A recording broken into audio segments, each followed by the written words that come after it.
Hey guys, how's it going? This is Kendrys.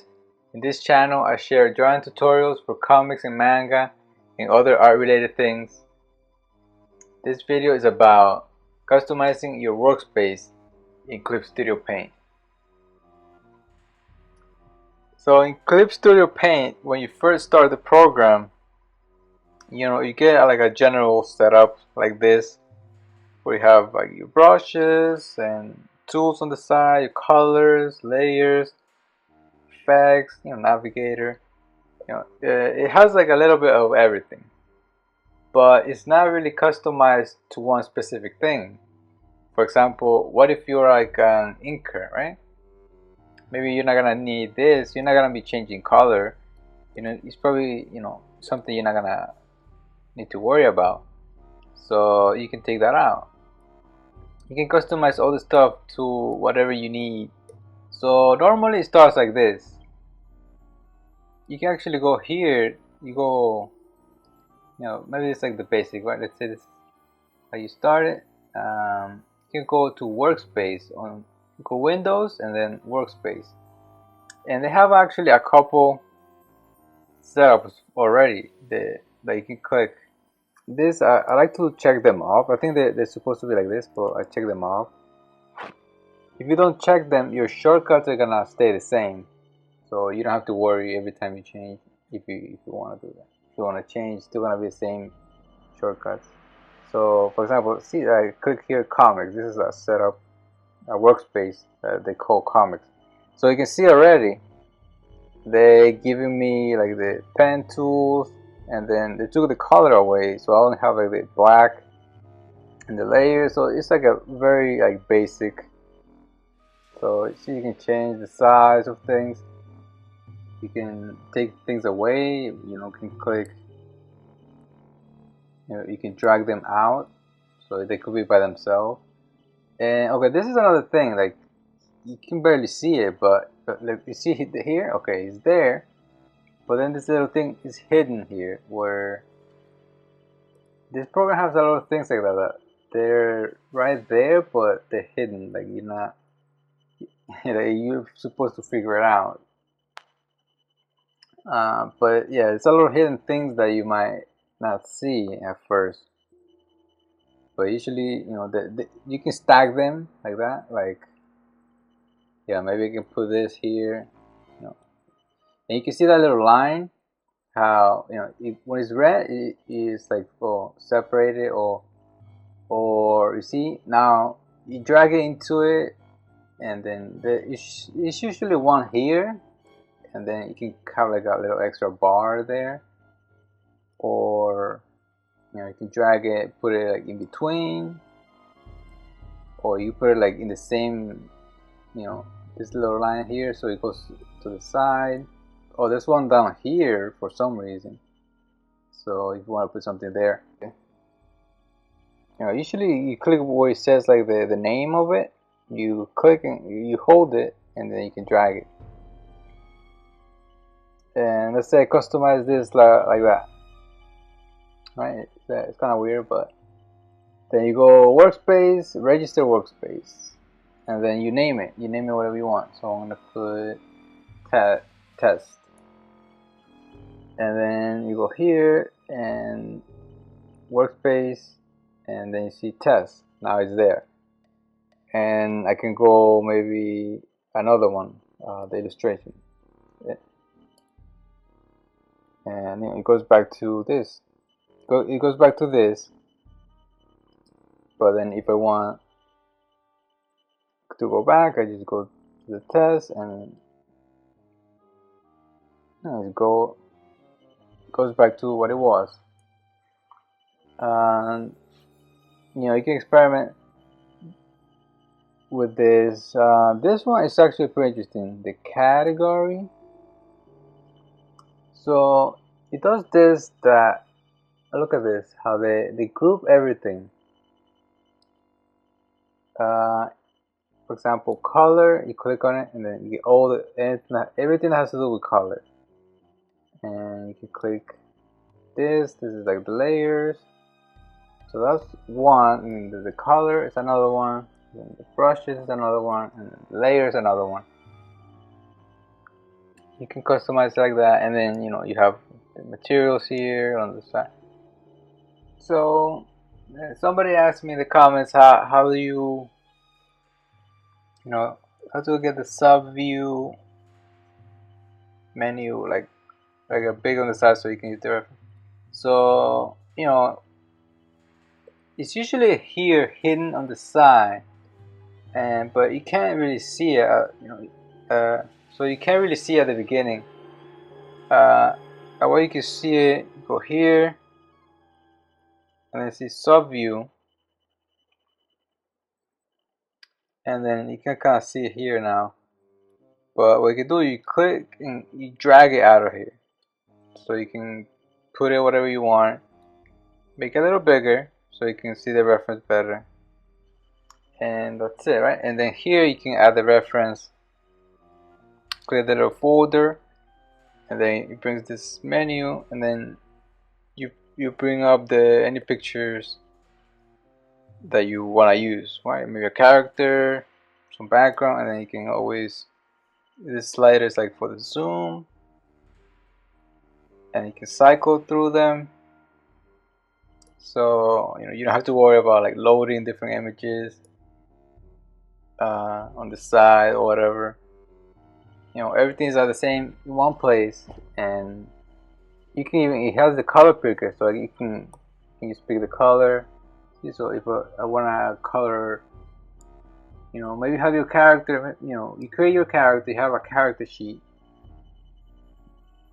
with your colors and everything, and maybe you already have it here drawn, and then okay, you want to use that color, and then you bring it, or you want to use this color, or you can even use it like maybe download like a palette. Maybe it's like a picture. Maybe it's not a palette like this, like you move it around. Like some people put it, you can find it online.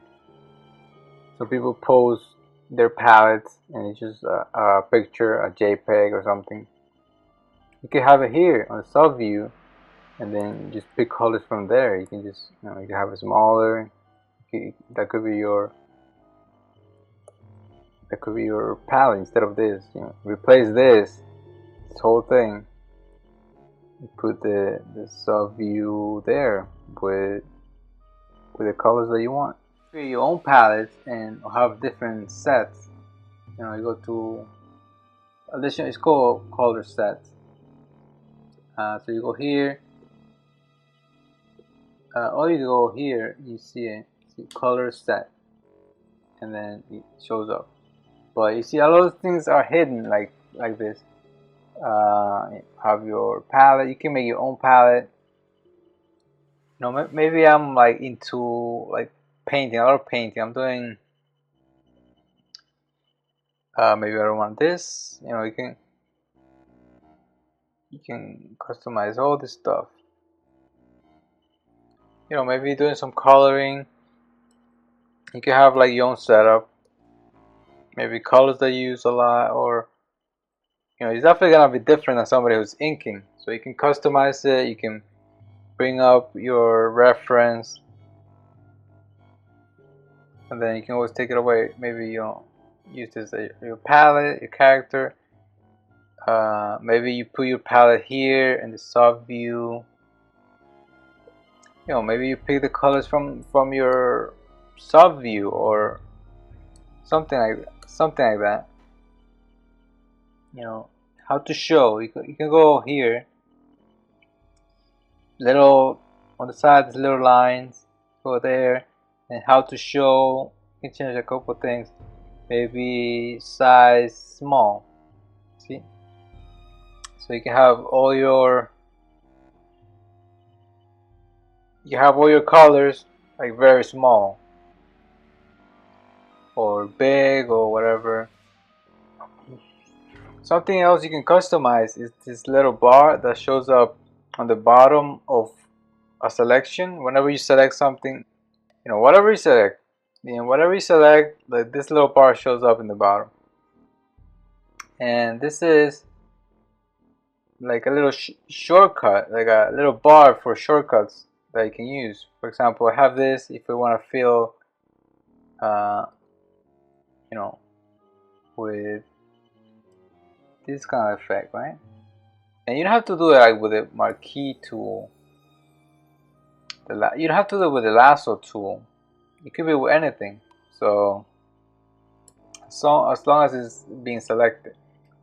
So then you can even, shrink the selection. You shrink it by any amount you want. You can change it up. Maybe shrink it. Now the selection is more smaller. Then you can delete it or fill it in a different color. But you customize it by clicking this little box. You can add like a lot of things. For example, you can even import things into a pattern. Okay, so let's do this one. The image pattern from image. And you click that and then you click add here. And then now you see it here. This little icon shows up.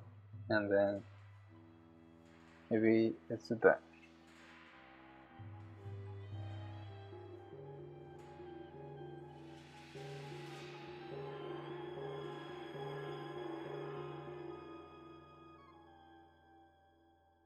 Let's go into the next part where about customizing things with the shortcuts. So you can save a lot of time. For example, this. I made a shortcut. Normally it doesn't have a shortcut, but I just press one key and it shows up. Maybe I'm drawing something and then, okay, when I see the reference, okay, I don't want to see it. Normally you have to go window and then click here, right? Click subview, okay. Takes a couple seconds, but it's just way faster just to click one key and bring it. You go to you go up here, clip through paint, and then there's this shortcut settings. Click the shortcut, and you can make anything, pretty much anything, a shortcut. Like there's different things. Yeah, animation. Maybe if you want to open a new layer, even. All you have to do is you click next to whatever you want to do. For example, you can click edit shortcut, and then it's gonna be you put anything you want. Once it's like that, you can just press anything and it will tell you. For example, I press B, but it gives you a little warning. It gives you a little warning saying, oh, B is already being used in pen. So when I press B, that's the shortcut for the pen. So it's just telling you that it's overlapping. So I think it's better to leave the shortcuts, each their own key. You're not gonna really put too many anyway. For example, here I have subview. If I press S, subview comes up. Have a shortcut for auto action. And that's it for the video, guys. Follow me on social media and subscribe so you don't miss the updates. Take care. Bye.